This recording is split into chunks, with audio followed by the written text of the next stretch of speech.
Gamecocks win. That's 6 in a row.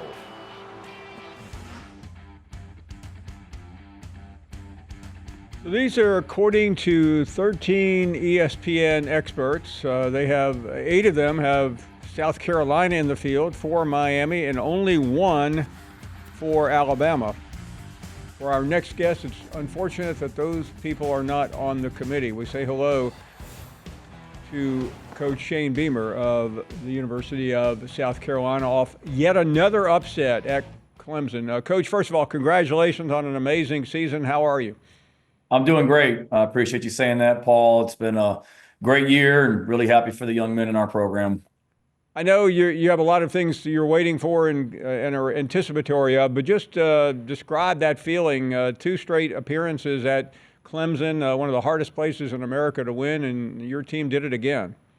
Yeah, I just really proud of our guys. I think when we went up there 2 years ago, they hadn't lost a home game since 2016, and then we were able to go up there and win a couple years ago, and then to do it Saturday in what many people said was the biggest South Carolina Clemson game in the history of the rivalry, just because of what the implications were for the winner.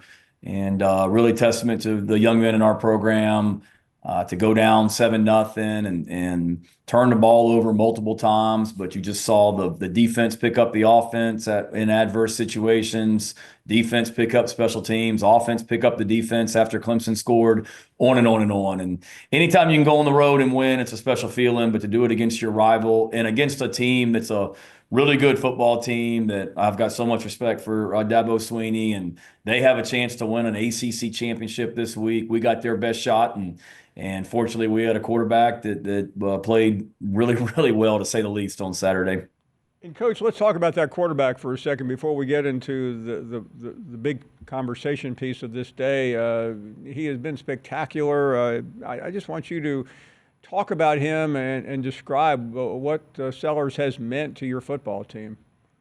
He's been unbelievable. Just he's a great young man, first of all, Paul. I think you've had him maybe on your show, or if you haven't, you will soon. But he's a great young man, has great humility, very grounded, and just doesn't get too high or too low. He's very consistent, even keel. Nothing seems to bother him, but he's a fierce competitor, and you saw that out on the field on Saturday. But he's a guy that just each week gets better, and that's what people, when they talk about our team and how we've played better down the stretch, well, that's because he's continued to get experience each week. And you go back to the beginning of the season, our second game was against Kentucky, and he got knocked out for part of the second quarter in that game with an injury. And then our third game was against LSU. He didn't play the whole second half. Our fourth game was against Akron. He didn't play at all. And Ole Miss was game 5. That was actually the first SEC game that he played from start to finish and didn't have to leave because of injury or miss the game altogether. So you see from that day each week how he just continues to get better. And that's why we've been playing really, really well down the stretch, because he and the rest of our football team have just continued to improve throughout the year. Coach, you were very vocal after the game, and I know you're going to continue to be, because so many people are going to want to talk to you about what is about to happen tonight and ultimately on Sunday. So let's talk about your view of your own team, obviously, and really how it fits in to what this 13-person committee is doing as we speak, and we'll find out in about 4 hours. Yeah, well, first of all, I know the committee has a really hard job, and you know this, Paul, from being in the middle of it. Maybe some people thought when you went to a 12-team playoff that it was going to take away the controversy of who didn't get in, that when it was a 4-team playoff, it was, maybe 1 or 2 teams that had a beef or a complaint each year or case about why they should be in. Well, now when you go to 12, that just adds more. And there's a lot of deserving teams, don't get me wrong. And I know what kind of conference we play in here in the SEC. And as far as our team goes, I just, to me, if the committee steps back and says, right now at this moment, who are the 12 best teams in college football, it's hard to argue that we're not one of them. And the fact that we've won 6 games in a row, who we've beaten, I think 4 teams that we beat were ranked at the time we beat them. One of only 3 teams in the country that can say that. Our strength of schedule, we've gone on the road and we've won on the road 3 times, double digits margin of victory. as well. And I just look at it as a coach. If I'm an opposing team and I see that South Carolina Gamecock logo pop up on the bracket as the team that I'm playing in the first round, I can't imagine there's many coaches and teams that would be excited about having to play us right now. That's just how I see it. And we know we would have to go on the road, and we've done that. We've gone to Lexington and won. We've gone to Norman, Oklahoma. We've gone to Clemson. And I get it. We have 3 losses. I understand that. But I just look at where we are right now compared to when those losses occurred. And we've got 2 losses by a total of 5 points where we had the ball in plus territory with an opportunity to win or tie the game, and we weren't able to get it done. So we're very blessed. We're very fortunate. We hope the playoff works out, but we know if it doesn't, that we're going to a great bowl game somewhere, and there's going to be there's a lot of excitement, and there will continue to be with the opportunity to get a 10th win for this football team, which will be a huge accomplishment for sure. I want you to deal with one part of that. I was on a segment earlier today on ESPN with Mario Cristobal, and he was arguing, the Miami coach, about there's a big difference between 10 wins and 9 wins, but I think about schedules. And I know you just laid out what you had to deal with in the SEC, and I just wonder if there is a response to that, because this is not an equal system in terms of what one school is doing over here versus what you've gone through over here. Yeah, I'll say this: winning is hard. I was actually on the phone yesterday with Dabo Swinney, and he and I were talking about that. Like, winning is hard, and whether you win 8, 9, 10. It's really hard to win football games, but it's really, really hard to win football games in this league. And you've been everywhere in this conference, Paul. You know what these venues are like. We don't go into venues where there's not a hostile crowd. Everywhere we go in this league, you're dealing with hostile crowds and tough environments. And we played in front of 100,000 people in Tuscaloosa, and 80+ thousand in Norman, Oklahoma, and 80+ thousand at Clemson, South Carolina on Saturday. So yeah, it's hard to win 10 games. It's hard to win 9 games in this league. There's no question about it. The other thing that a lot of the critics, and again, who knows what this committee is going to look at, but the debate between the 3 SEC schools is pretty obvious. You're the hottest team. I don't think anybody can dispute that. But as you know better than anyone, you have losses to the other ones, circumstances that you've alluded to. But how would you answer that if it comes down to a conversation between the 3 in the SEC, Alabama, Ole Miss, and of course South Carolina? Yeah, it's 3 great teams. I'd love for all 3 of us to get in the playoff, because I've got great respect for those programs, and I get it. They beat us. There's no question about it. Nobody is denying that. But also, as I alluded to earlier, when we lost Ole Miss, that was LaNorris's first game back from missing a game and a half before that with an injury, and he's continued to improve. And the Alabama loss, I think we were a 23-point underdog, and we ended up losing by 2, and it came down to a 2-point conversion at the end of the game. So I know head-to-head matters, but I also know what we've done since then should matter also. And then the other thing I would say too, Paul, is if you look at, last year the committee started a precedent in my mind that injuries are a factor.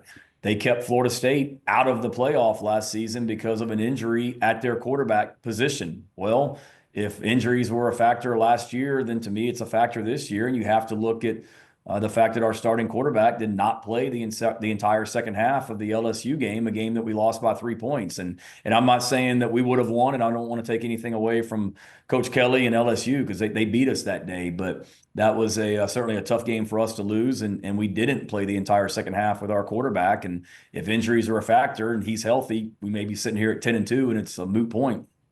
Coach, you mentioned a minute ago, I didn't mean to overlook it, but I am curious, being a reporter. You said you talked to Dabo Swinney yesterday.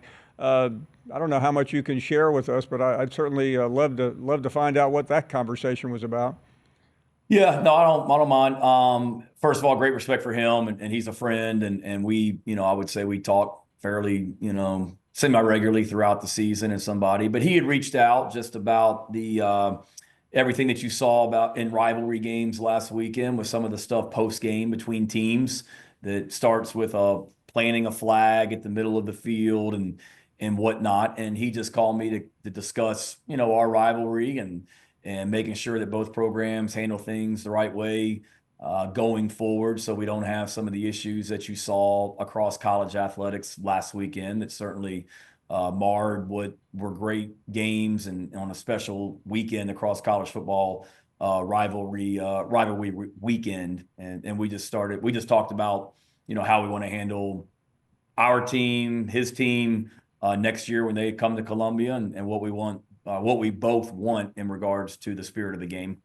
Is there a best way to deal with that? I realize you can only control your team and he can control his, but it just seems like, as you gentlemen discussed, something has to be done. Yeah, I think so. I think it's, and we talk about it just like I'm sure that he does with his team is win with class and win the football game and go celebrate. And, last year they beat us in Columbia and they planted the flag at midfield. I didn't see them do it. And I'm sure Dabo was probably over there singing the alma mater with his team and didn't realize they were doing it. And then Saturday, I didn't realize our guys were doing it. It wasn't like anything that we sat around all week talking about, hey, if we win the football game, let's go plant the flag at midfield.